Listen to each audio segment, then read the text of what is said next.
নদী আর তো মুঠো চাল ফেলে দে হাড়িতে। ঠাকুর জামাই এলো বাড়িতে, ও ননদি ঠাকুর জামাই এলো বাড়িতে।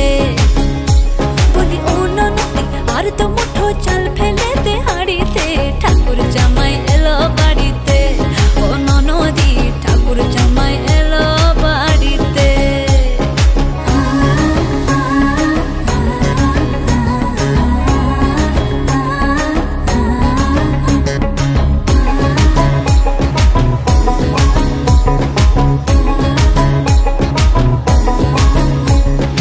স্টেশনের বাবুর মতো মিষ্টি পান খেয়ে, স্টেশনের বাবুর মতো মিষ্টি পান খেয়ে, দেখেন তোরে দেখছে কেমন ট্যাপে টিপে গেছে, আমি তাইতে বলি চুল বেঁধে